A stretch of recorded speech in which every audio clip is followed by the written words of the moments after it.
இறைவனை வேண்டிக் கொண்டு இந்த நாளை துவங்குகிறோம்.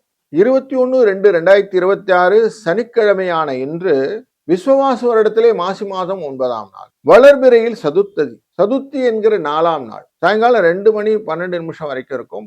பின் பஞ்சமி வந்துடும். ரேவதி நட்சத்திரம் இன்னைக்கு இருக்கு. மாலை 8 மணி 15 நிமிடம் வரை. பின்பு அசுவனி நட்சத்திரம் வந்துடும். காலையில 7:30 மணில 8:30 மணி வரைக்கும், சாயங்காலம் 4:30 5:30 மணி வரைக்கும் நல்ல நேரங்களும், ராகு காலம் 9:10 1:03 யமகண்டமும் 6:07 குளிகை நேரமும் உண்டு. சூலமானது இன்று கிழக்கு. தயிர் பரிகாரம். கும்ப ராசிக்குள்ளே சூரியனின் இருப்பு 1 நாழிகை 3 நாழிகை 29 வினாழிகள். 6:32 சூரியன் உதயம். ரேவதி நட்சத்திரத்திலே சந்திர பகவான் இருக்கிறதுனாலே பூரம் மற்றும் உத்திர நட்சத்திரக்காரர்களுக்கு சந்திராஷ்டம எஃபெக்ட் உண்டு. இன்னைக்கு சமத்துவமான நாள். இந்த விவசாயத்துல விதை நழிக்கிறதுக்கெல்லாம் இன்னைக்கு நல்லது. புதுசா வித்தை கத்துக்கிறதெல்லாம் கத்துக்கலாம். உற்சாகம் அளிக்கும் காரியங்கள் நான் செய்யலாம்.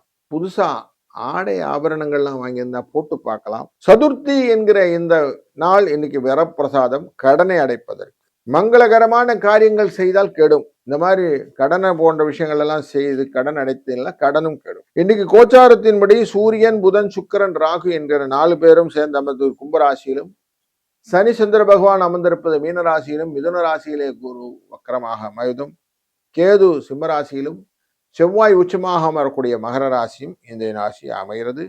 நாம் தொடர்ந்து ஒரு ராசிக்கும் பலன் பார்க்க போகிறோம். மேஷராசி அன்பர்களே, இன்றைய நாள் வெற்றிக்கான நாள். உங்களுக்கு உங்க ராசியினுடைய 12ஆம் இடத்துல இருக்கக்கூடிய ரேவதி நட்சத்திரத்திலே இன்றைக்கு சந்திரன் இருக்கிறார். ரேவதி நட்சத்திரத்தின் அதிதேவதையாக இருக்கக்கூடிய சனி பகவான் இருப்பதனாலே 2 சனி அப்படிங்கிற காரணத்தினாலும், இவர் உங்களுடைய 2ஆம் இடமான ரிஷபராசியை பார்ப்பதனாலும் வெற்றிக்கான வாய்ப்புகளை எல்லாம் நிறைய கொடுக்கும். தொழிலிலே நல்ல முன்னேற்றம் கிடைக்கும். வியாபாரத்திலே கொஞ்சம் விருத்தி கிடைக்கும்.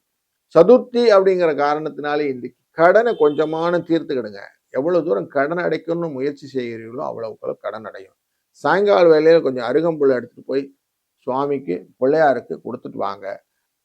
அவருக்கு ஒரு 11 சுற்றி 2 நல்லெண்ணெய் விளக்க போட்டு நமஸ்காரத்தை பண்ணிட்டு கடனை அடையணும்னு வேண்டிட்டு வாங்க. கடனும் அடைந்து விடும். வாழ்க வளம்.